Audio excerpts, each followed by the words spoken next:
त्रिपुरारी भगवान को जय। हे शिव तिमीले रक्षा गर्यौ र पो के चल हुन्थ्यो नत्र। हे शिव तिमीले रक्षा गर्यौ र पो के चल हुन्थ्यो नत्र। बोले श्री स्वस्थानी परमेश्वरी को जय। श्री गणेश भगवान को जय। समादरणीय वन्दनीय भक्तजनहरू, आज हामी स्वस्थानी व्रत कथाको पञ्चम अध्याय श्रवण गर्न गइराखेका छौं। भगवान साम्ब सदा शिवजीको त्रिपुरारी रूपको वर्णन, कसरी भगवानको नाम त्रिपुरारी रहन गयो, त्यो दिव्य लीला प्रसंग आज हामी श्रवण गर्न गइराखेका छौं। यो अलिकति लामो अध्याय छ, तर यसलाई श्रद्धा साथ सुन्नेवाला भक्तलाई यहाँ स्वस्थानी व्रत कथामा के भनिएको छ भने भगवान शिवजीको प्रिय भक्त र भगवानको पार्षद हुन पाइन्छ भनेर अध्यायको अन्तिममा फल बताइएको छ। आउनुहोस् प्रेमपूर्वक प्रार्थना गरौं, त्यसपछि कथामा प्रवेश गर्नेछौं। ओम श्री गणेशाय नमः। यं ब्रह्मा वरुणेन्द्र रुद्रमरुतः स्तुन्वन्ति दिव्यैस्तवैर्वेदैः साङ्गपदक्रमोपनिषदैर्गायन्ति यं सामगाः। ध्यानावस्थित तद्गतेन मनसा पश्यन्ति यं योगिनो यस्यान्तं न विदुः सुरासुरगणा। देवाय तस्मै नमः। श्रीमच्चन्दन चर्चितोज्ज्वल बपुः शुक्लाम्बरा मल्लिका मालालङ्कृत कुण्डला प्रविलसन् मुक्तावली शोभिता। सर्वज्ञान निदान पुस्तकधरा रुद्राक्षमाला करा। वाग्देवी वदनाम्बुजे वसतु मे त्रैलोक्यमाता चिरम्। मुखं करोति वाचालं पङ्गुं लङ्घयते गिरिं। यत्कृपातमहं वन्दे परमानन्दमाधवम्। नमो भगवते तस्मै व्यासायामित तेजसे यस्य प्रसादात् वक्ष्यामि नारायण कथामिमाम्। नारायणं नमस्कृत्य नरं चैव नरोत्तमं देवीं सरस्वतीं व्यासं ततो जयमुदीरयेत्। ओम श्रीमन्महागणाधिपतये नमः। ओम श्री स्वस्थानी देव्यै नमः। ओम श्री साम्ब सदाशिवाय नमः। ओम श्री गुरु चरणकमलेभ्यो नमो नमः। अथ पञ्चमो अध्याय। कुमारजी आज्ञा गर्नुहुन्छ। कुमारजी अगस्त्य मुनिका समक्षमा कथा बताउँदै भन्नुहुन्छ, हे अगस्त्य मुनि, हजुरले सोधेका सबै प्रश्नको उत्तर मैले अब बताइसके। अब के सुन्ने इच्छा छ भन्नुहोस्, म सबै सुनाउन तयार छु।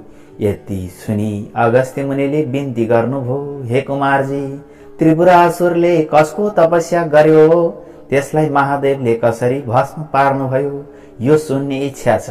यो सबै आज्ञा होस्। यस्तो मुनिको प्रश्न सुनेर कुमारजी आज्ञा गर्नुहुन्छ, हे मुनि, अघि विष्णु भगवानले हिरण्याक्ष दैत्यको वध गर्नुभयो अनि समस्त दैत्यहरू दुखी भएर खेद गर्न लागे। तब मय नामको दैत्यले मनमा विचार गर्यो, जस्तो कामदेव नहुँदा रति देवी भइन्, अर्थात् कामदेवकी पत्नी रतिको जो बेहाल भयो, त्यस्तै त्यो दानवराज मय पनि त्यस्तै प्रकारले विह्वल हुँदा भयो। अनि बलवान तारकाक्ष र विद्युत प्रभ नामका आफ्ना मित्र समेत भई मैले कठोर तपस्या गर्न लाग्यो। ती तीनै जना दैत्य माघ र पुसको जाडोमा हिमालय पर्वतमा गई तपस्या गर्दथे। वैशाख र जेठको त्यो गर्मी महिनामा पञ्चाग्नि अर्थात् पाँचैतिरबाट पञ्चाग्नि तापेर गर्मी प्रदेशमा तपस्या गर्ने गर्दथे।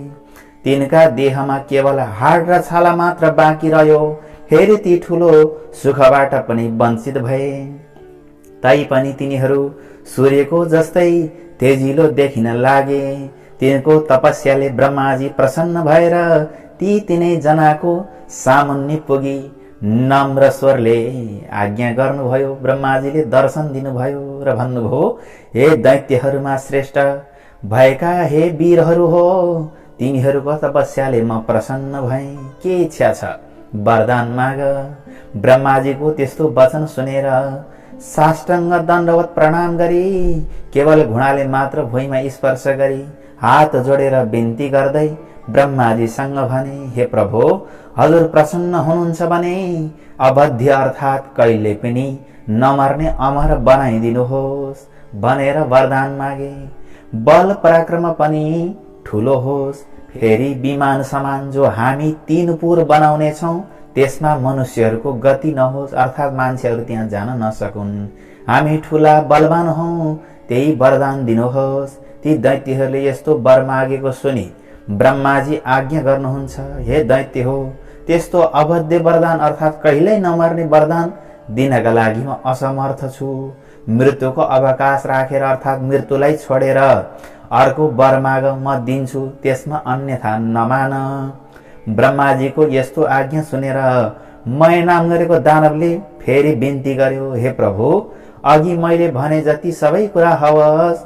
मृत्युलाई ती मैले बनाएका पुरहरू एकै स्थानमा रहने छैनन्। जब 10,000 वर्ष पुग्ला तब ती पुरको केवल आधा निमेषसम्म मात्र मेल होस्। त्यही आधा निमेषभित्र जो एक बाणले तीनै पुरलाई नष्ट गर्न सकोस्, त्यही पुरुष हामीलाई मार्न सकोस्। माइका यस्ता वचन सुनेर तथास्तु भनी ब्रह्माजी आफ्नो लोकतर्फ जानुभयो। मार्ने कसरी अरे त भन्दा ती 3टा जुन पुरी निर्माण गर्छन् हैन, जुन पुरहरू ती घरहरू भवनहरू निर्माण हुन्छन्, ती एउटै समानान्तरमा भएको बेलामा एउटै बाणले जसले हान्न सक्छ त्यसले मात्रै नष्ट गर्न सक्ने र त्यसैले मात्रै तिनीहरूलाई मार्न सक्ने। यस प्रकारको अत्यन्त दुर्लभ वरदान ब्रह्माजीबाट त्रिपुरासुरले प्राप्ति गर्दा भए।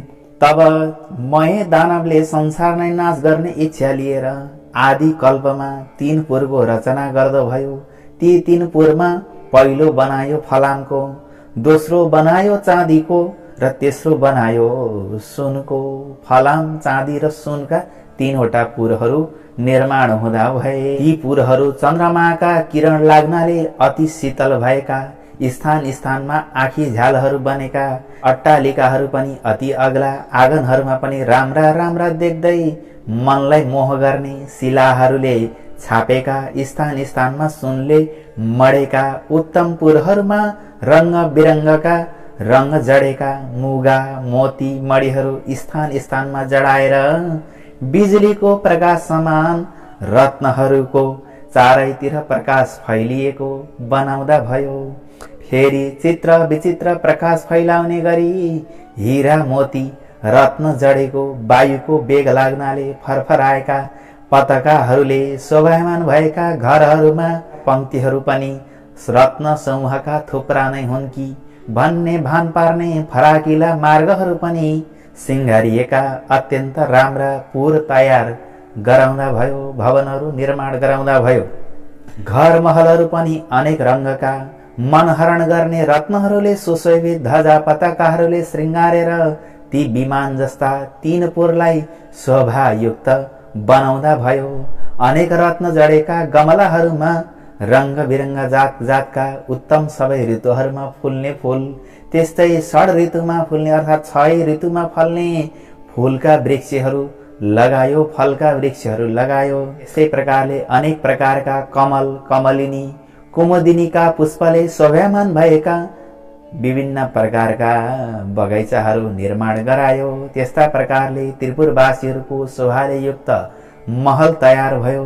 फेरि मयूर डाँफे आदि उत्तम पंक्षीगणले युक्त र पुरुषका नङ लाग्नाले जसका पयोधराका गोलाकार घेरामा अर्धचन्द्राकार घाउ लागेका, कलश जस्तै उत्तङ्ग ठडिएका कुच भएका, मदिराले राता राता आँखा भइराखेका, लाजले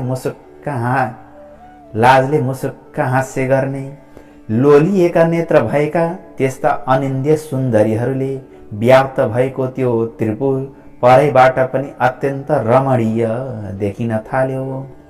सबै प्रकारका सुख ऐश्वर्यले परिपूर्ण थियो त्रिपुर। यस्तो त्रिपुर मध्ये जो फलामको थियो त्यो मैले तारकाक्ष नाम गरेको आफ्नो मित्रलाई दिँदा भयो। अर्को चाँदीको जुन सुन्दर पुर थियो त्यो विद्युत प्रभ नाम गरेको मित्रलाई दिँदा भयो। जुन सुनले बनेको सबैभन्दा उत्तम पुरी थियो मैले आफूले लिँदा भयो। अनि त्रिपुरको अधिपति बनेर दैत्यराज मै सारा मन्त्रीवर्गहरूका साथमा शोभायमान भयो। त्यो दैत्यराज आफ्ना शत्रुहरू तिनका सेनालाई परास्त गरेर आफ्ना हितैषी ब्राह्मण वर्ण र भृत्य वर्गले शहीद भई आफ्ना सुन्दरी स्त्रीहरूका साथले रहँदा स्वर्ग भन्दा पनि बढ्ता सुख भोग गर्न लागे। अनि तिनै लोकका आनन्दलाई ध्वंस गर्न लागे। साथै अभिमानले भरिएका देवताहरू सबै विजित भए भन्ने मनमा ठान्न लागेर तिनीहरूलाई अर्थात् देवताहरूलाई मार्न लागे। उनका बगैँचामा असल असल वृक्ष र बिरुवाहरू उखेली फाल्न लागे। केही आफ्ना बगैँचामा सार्न लगाए। मैदानवले अब स्वर्गमा चोरी गर्न लाग्यो। यसरी देवताहरूलाई दुःख दिएको निकै समय व्यतीत भयो। तब तिनीहरूदेखि सबै देवता क्रोधित भए। ब्रह्माका सामु गई त्रिपुर निवासी दैत्यहरूको सारा अन्याय उपद्रव विस्तार गरी बताउँदा भए। अनि ब्रह्माजीले समस्त देवताहरूलाई शान्त गराई आज्ञा भयो, हे देवतागण हो, त्रिपुरासुर दैत्यहरू बडो बलवान छन्। मेरै वरदानले बलवान बनेका छन्। तिमीहरूद्वारा तिनको नाश हुन सक्दैन। तसर्थ नारायण आदि सकल देवता महादेवका शरणमा जाऊ। उनले हाम्रा शत्रु ती दैत्यहरूको अवश्य नाश गर्नेछन्। ब्रह्माजीको यस्तो हित वचन सुनेर सारा देवताहरू ब्रह्माजीको वचन स्वीकार गरी ब्रह्मा विष्णु इन्द्र यम चन्द्र कुबेर वायु समेत सबै देवता ब्रह्मालाई अघि लगाई कैलाश पर्वतमा जानुभयो। त्यहाँ महादेवको दर्शन पाई हात जोडेर स्तुति गर्न लाग्नुभयो। सबैले हात जोडौं। हे पिनाकधारी, हे चन्द्रमौले, हे त्रिलोकेश, अमित पराक्रमी, हजुरलाई कोटी कोटी नमस्कार छ। हे चन्द्रशेखर, हे त्रिलोक देव, हे चन्द्रमौली, हे जटाजुटधारी नीलकण्ठ, हजुरलाई कोटी कोटी नमस्कार छ। संसारलाई शरण लिने, नन्दीलाई वर दिने, देवताका पनि देवता यस्ता हजुरलाई कोटी कोटी नमस्कार छ। थोरै सेवाले पनि प्रसन्न भएर वर दिने यज्ञका मालिक, हिमालयमा निवास गर्ने यस्ता हजुरलाई कोटी कोटी नमस्कार छ। योगीहरूले सदैव ध्यान गरिने, जगतको वैभवलाई तुच्छ ठान्ने, धर्ममा दृढ रहने, दिशारूपी वस्त्र धारण गर्ने, भक्तलाई वर दिने, ब्रह्माण्डका धाता विधाता त्यस्ता हजुरलाई कोटी कोटी नमस्कार छ। सूर्य चन्द्र इन्द्र वायु आदि देवताको हजुरले नै सृष्टि गर्नुभएका, यस्ता पालन गर्ने पनि हजुर हुनुभएका हजुरलाई कोटी कोटी नमस्कार छ। सूक्ष्म भन्दा पनि अति सूक्ष्म काल स्वरूप नित्य स्वरूप धारण गर्ने यस्ता हजुरलाई कोटी कोटी नमस्कार छ। पर भन्दा पनि पर ब्रह्म स्वरूप शंकरलाई कोटी कोटी नमस्कार छ। सारा ब्रह्माण्ड धारण गर्ने, सूर्य चन्द्र वायु अग्नि र जल एवं आकाशको रचना गर्ने यस्ता हजुरलाई कोटी कोटी नमस्कार छ। हे सौम्य, हे पुरुषोत्तम, हे बपुष्मान, त्रैलोक्यको सृष्टि स्थिति संहार गर्ने यस्ता हजुरलाई कोटी कोटी नमस्कार छ। पुषाको दाँत भाँच्ने, दक्षको यज्ञ नाश गर्ने र कामदेवलाई भस्म पार्ने यस्ता हजुरलाई कोटी कोटी नमस्कार छ।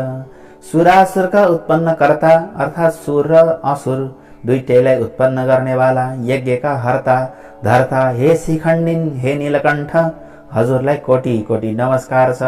निरन्तर सुधा स्वरूप पार्वतीका भर्ता, गणेश कुमारका पिता, हजुरलाई कोटी कोटी नमस्कार छ। सदा मोक्ष रूप वरदान दिने, हे विश्वेश्वर, हे ब्राह्मण, हे विधाता, हजुरलाई कोटी कोटी नमस्कार छ। हे योगेश्वर, हे चण्डीश्वर, हे रुद्र, हे सर्व, हे शम्भो, हे भीम, हे ईश्वर, हजुरलाई कोटी कोटी नमस्कार छ।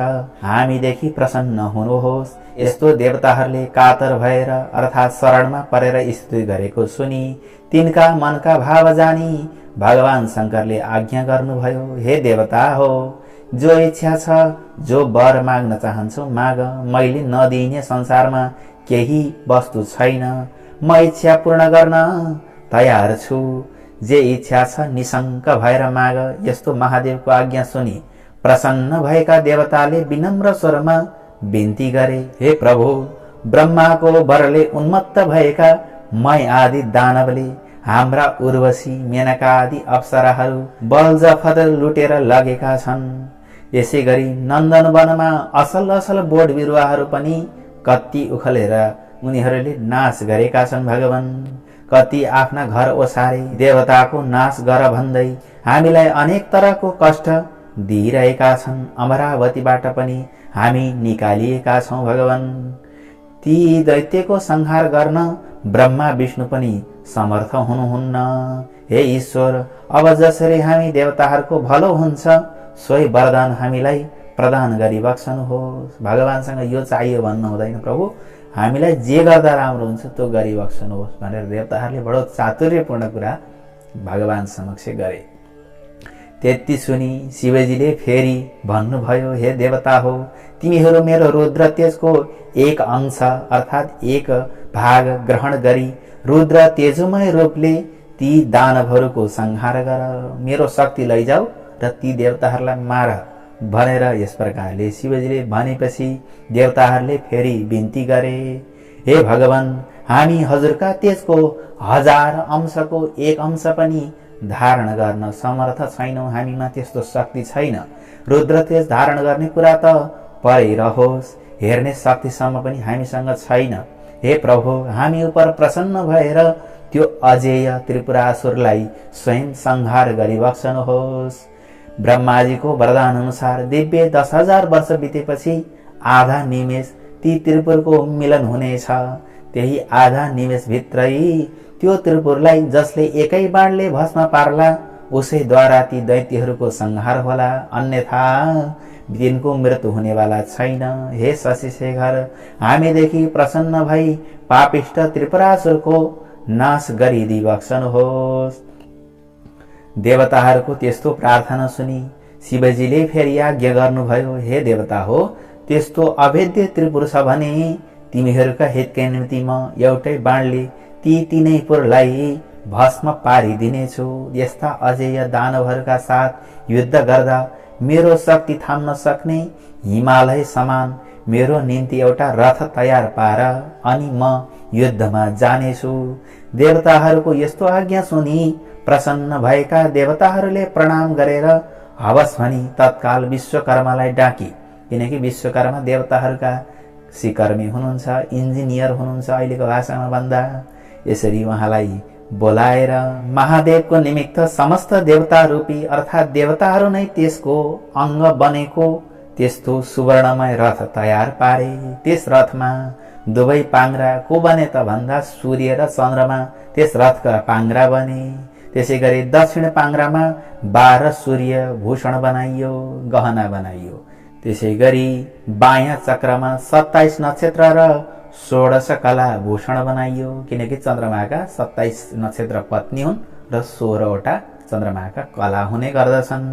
यसरी आकाशको गजुर र पाङ्ग्रा अड्याउने दण्ड मन्द्राचल पर्वतको बनाइयो।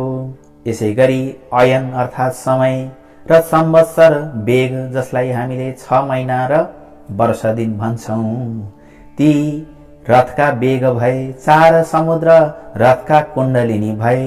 गंगादि समस्त तीर्थ राम्रा राम्रा वस्त्र आभूषण पहिरी स्त्री रूप धारण गरेर हातमा चमरली रथमा उभिए। सारथी स्वयं ब्रह्माजी हुनुभयो। ब्रह्मस्वरूप ओमकारको कोर्रा बनाउनु भयो र विन्ध्याचलको छत्र निरूपण गरी मन्द्राचलको पार्श्वदण्ड बनाए। सरस्वती घण्टा हुनुभयो। यसै गरी भगवान नारायण अग्निबाणको टोप्पो हुनुभयो। 4 वेद 4 घोडा भए। ताराहरू घोडाहरूका गहना भए। हे अगस्त्य मुनि, यसरी समस्त वस्तु त्यस रथका विभिन्न अंग भए। यसरी जब धनु बाण सहित रथ तयार भयो तब पृथ्वी र आकाश कम्पित पार्दै भगवान शिव त्यस रथमा आरोहण हुनुभयो, चढ्नुभयो। त्यस रथमा अघि अघि शिवका गणहरू शंकुकर्ण, चण्डेश्वर, गणेश, नन्दी आदि प्रमुख गणहरू शूल, पट्टिस आदि अनेक शस्त्र अस्त्र लिएर शङ्ख भेरी मृदङ्ग आदि बाजा बजाउँदै महादेव माथि अनेक थरी थरीका पुष्पहरू बर्साउँदै त्यति बेला रुद्र तेज सहन गर्न नसकी समस्त देवताहरू मोहलाई प्राप्त हुँदा भए। महादेवले देवताहरूको स्थिति देखि आफ्नो तेजलाई अलिकति खिच्नुभयो र कम पार्नुभयो अनि देवताहरू रुद्र तेज सहन गर्नका किञ्चित समर्थ भए। त्यसपछि नारद मुनि ती दैत्यहरू कहाँ गएर भन्न लाग्नुभयो, हे दैत्यराज, देवताहरूको स्तुतिले प्रसन्न भएका महादेव स्वयं तिमीहरूको संहार गर्न भनी आइरहनु भएको छ। अब तिमीहरूको जो इच्छा छ सो गर, नभए तिमीहरूको अविलम्ब नाश हुनेछ। नारदजीका यस्ता वचन सुनेर दैत्यराज मैले आफ्ना मित्र तारकाख्य, विद्युतमाली र अनन्य योद्धाहरूलाई डाकी नारद मुनिले आज्ञा भएको सबै कुरा विस्तारपूर्वक सुनाए। अनि दानवमा उत्तम बलवान भएको तारकाख्यले भन्यो, हे राजन, किन चिन्ता गर्नुहुन्छ?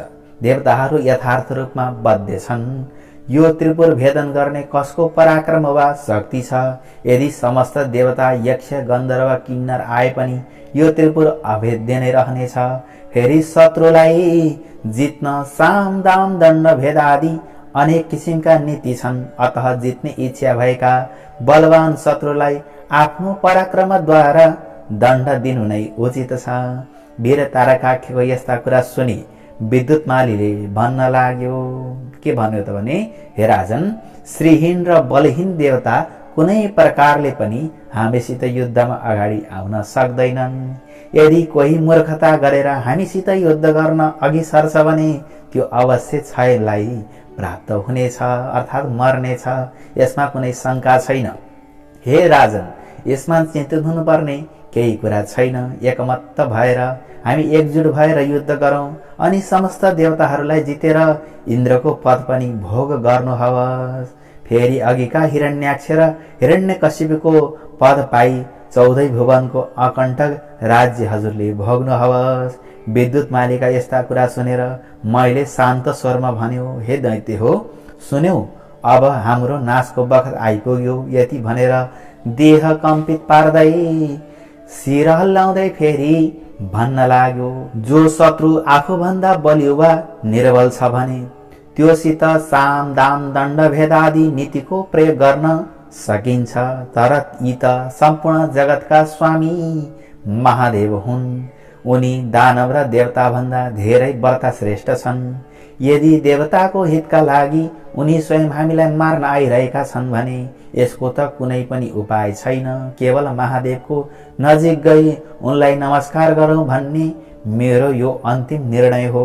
यदि हामी उद्दण्ड झैं कठोरता धारण गरेर उनका सामु युद्ध गर्न गयौं भने केवल उनको दृष्टिपात हेराई मात्रले हामी भस्म हुनेछौं। ब्रह्मादि देवता पनि दुखी भएर जसका शरणमा जान्छन्, आज उनै ईश्वर हाम्रो नाश गर्न आइराखेका छन् भने हाम्रो के नै गति होला भन्न सकिन्न।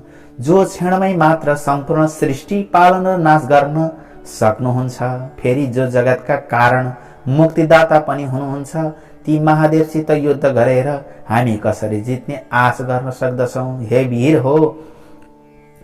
वीर हो, हाम्रो विधिहीन तपले के हुन सक्दछ? फेरि त्यसको फल हामीलाई धेरै वर्षसम्म भोग गरिसक्यौं। अतः म भन्दछु, हे दानव वीर हो, तिमीहरू सबै कालले प्रेरित छौ, त्यसै कारण युद्ध गर्न तम्सिएका छौ। मैले यस्तो कुरा सुनि नारद मुनि उन्मत्त दैत्यहरूको मृत्युरूप यो कुरा भन्न लागे, हे दानवराज, अब तिमीहरूको तपस्या सकियो। जो तपस्या गरेर जो पुण्य आर्जन गरेका थियौ त्यो सकियो। यदि संग्राममा पछि हटेर नपुंसक झैं देवताहरूको शरणमा जानुभन्दा त संग्राममा लडी वीरगति पाउनु नै उत्तम ठान्दछु। यदि शिवका हातबाट मर्न पायो भने उनका प्रमथगणको अधिपति हुन सक्दछौ। संग्राम नगरेर शरण पर्न गयो भने पनि देवताको हितका लागि तिमीहरूलाई नमारी छाड्ने छैनन्। फेरि दानवहरूका राजा वीर पराक्रमी भएर पनि कायरतातिर लाग्नु उचित छैन। कायरतादेखि शिवजी प्रसन्न हुनु हुँदैन, बरु युद्धमा पराक्रम देखाउने वीरदेखि प्रसन्न हुनुहुनेछ। अतः किन नलड्ने, अवश्य लड। यदि संयोगले जित्यो भने तिनै लोकको सुख भोग गरौला। नारद मुनिका यस्ता कुरा सुनेर तारकाक्ष र विद्युतमाली दानवहरू आयुष्य क्षीण भइसकेका हुनाले भन्न लागे, ठीक हो, उत्तम हो, नारदजीको आज्ञा भएको उचित हो। किनकि नारदजीले परीक्षा लिनु भएको थियो यिनीहरूमा कतिको विवेक छ भनेर। दानवराज, मैले पनि आफ्ना सहयोगीहरूको कुरा सुनि अब समस्त दानव वंशको संहार हुने भयो भन्ने जानेर नारदजीका आज्ञा भएको उचित हो भनी समर्थन गर्यो। अनि माइका वचन सुनेर नारदजी पनि प्रसन्न हुनुभयो र समस्त दैत्यहरूलाई युद्ध गर्न उद्यत पारी मयसित बिदा मागी महादेव कहाँ गएर उहाँ भएको सबै कुरा नारदजीले निवेदन गर्नुभयो। त्यसपछि समस्त दानवहरू युद्धका इच्छा गरी अनेक तरहका शस्त्र अस्त्रले सज्जित भई लड्न तयार भए। त्यसमध्ये बलनामा, नेमिनामा, बाणासुर, तारकाक्ष, विद्युतमाली आदि प्रधान दानवहरू पनि युद्धका निश्चय गरी राजा मयका सामुन्नेमा जाँदा भए। अनेक प्रकारको सिंहनाद गर्दै गर्जन गर्न थाले। फेरि ती दानव सैन्य स्वयं दानवहरूलाई नै भयानक देखिन लागे।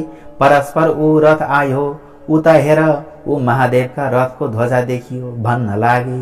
भएर शोकलाई त्यागी नाना तरहका शस्त्रास्त्र लिई युद्धको इच्छाले जसरी पशु आगोको नजिक गए झैं कालले प्रेरित भएका दैत्यगण शिवको रथ कहिले आइपुग्छ, युद्ध गर्न पाइन्छ भनी हेरिरहे।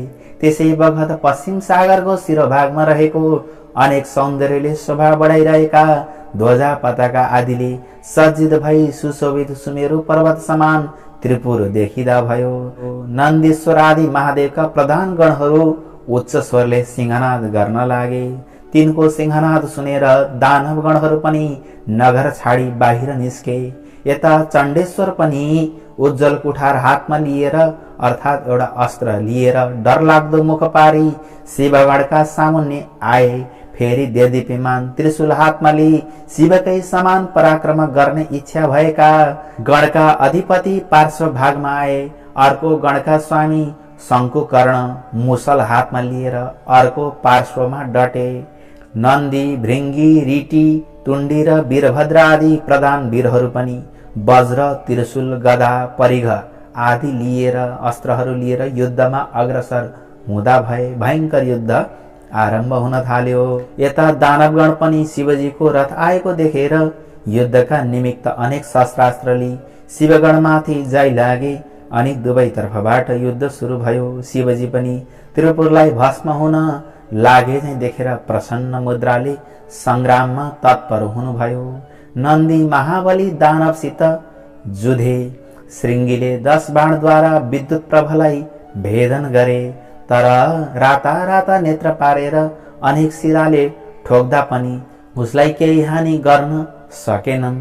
तब श्रृंगी र रीटीले त्यस दैत्यका पृष्ठदेशमा प्रहार गरे, पछाडिपट्टि हाने अनि उसले पनि सर्वजै निश्वास फेर्दै ठुलो त्रिशूलले भृङ्गी र रीटीलाई मर्म स्थानमा प्रहार गर्दा भयो।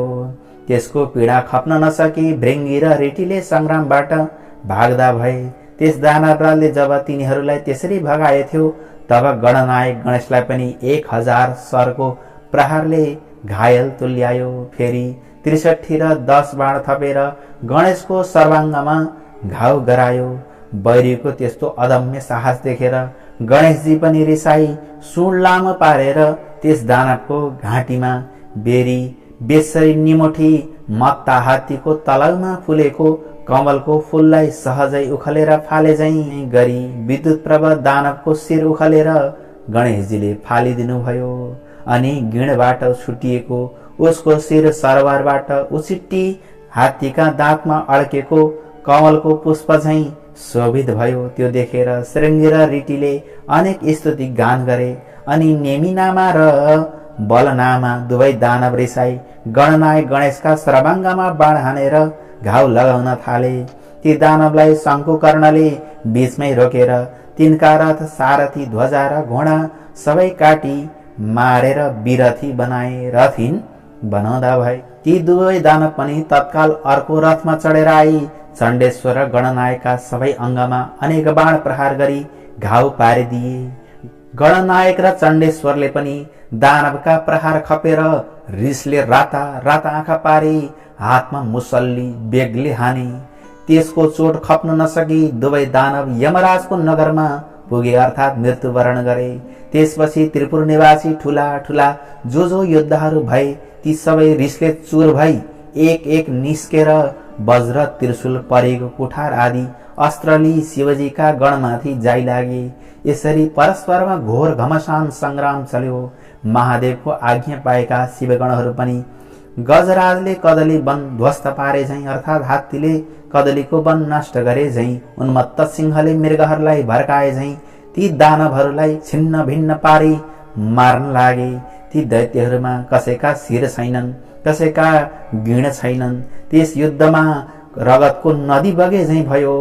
वायुको बेगले छिन्न भिन्न भएका, वज्रका चोटले धुलो भएका पर्वतक शिखर जस्तै लड्दै पश्चिम समुद्रमा गिर्दै गए। जब नेमिनामा र बलनामा वीरहरूलाई शङ्कुकर्णले मारे भन्ने सुनेपछि तारकाख्य नाम गरेको दानव रिसाएर गणनायकमाथि झम्टियो र अनेक बाण प्रहार गरेर घायल पारिदियो।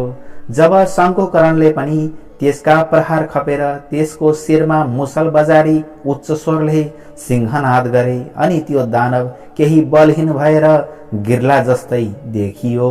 अनि निर्धक्कसित त्यसका छातीमा भाला प्रहार गरे। त्यस चोटले दानव भूमिमा लड्यो तर तुरन्त उठेर चक्र लिई गणनायकमाथि प्रहार गर्यो।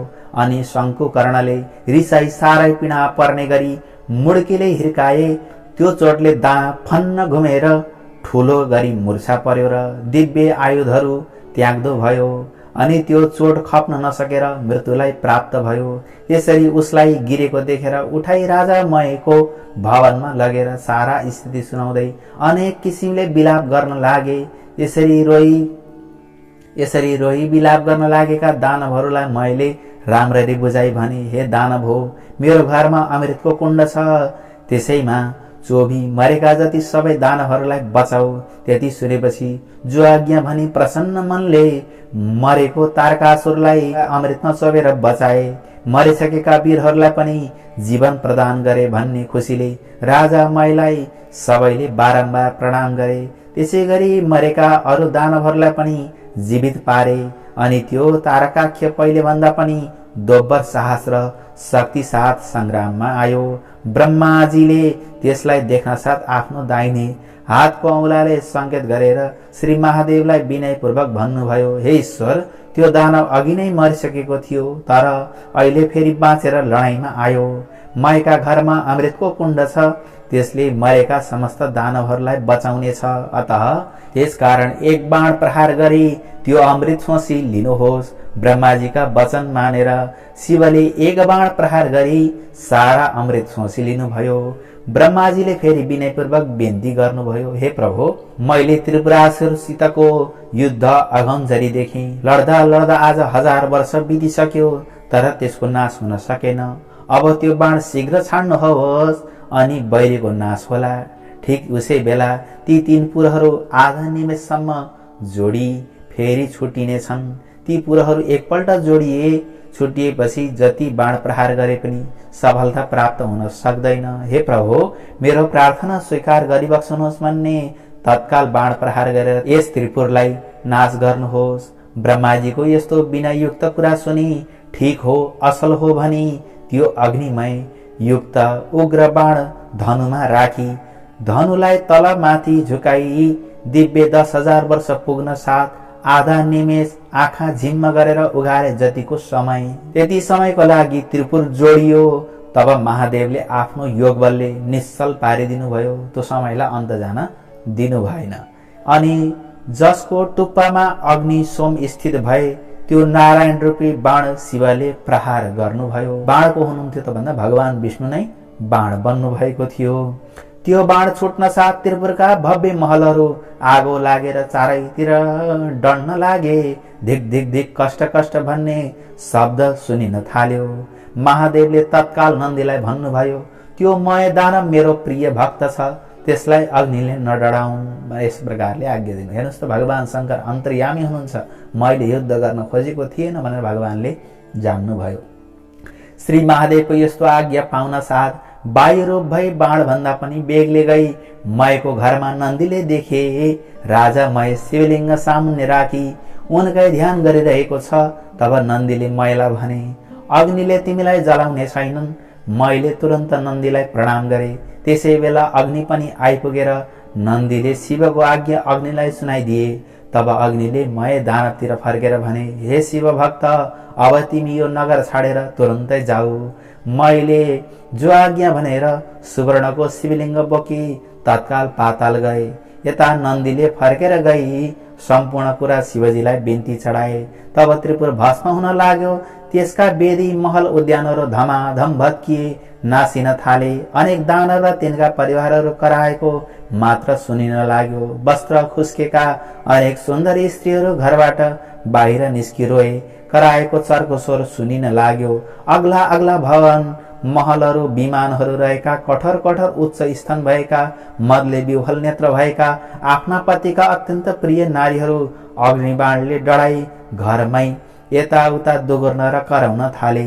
त्यस्तै पर्वतमा भूमिमा कम्प हुँदा त्यहाँका किन्नरहरू भयले व्याकुल हुन्छन्। त्यस्तै आफ्ना पतिलाई भयले आकुल भई अङ्कमाल गर्न लागे। कोही डराई भाग्न लागे।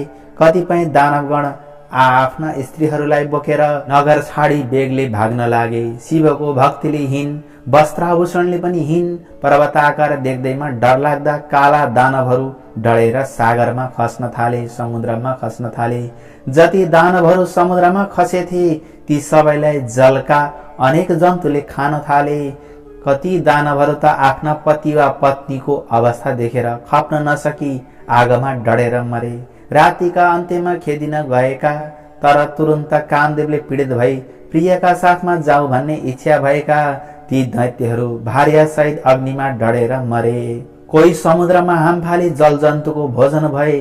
कोही आधा डुबेर, कोही भाग्दा लडेर स्वाहा भए। यस प्रकार त्यो अमोघ अग्नि सोमयुक्त बाणले त्रिपुर भस्म पारी बाँकी रहेको नगरलाई समुद्रमा डुबाई।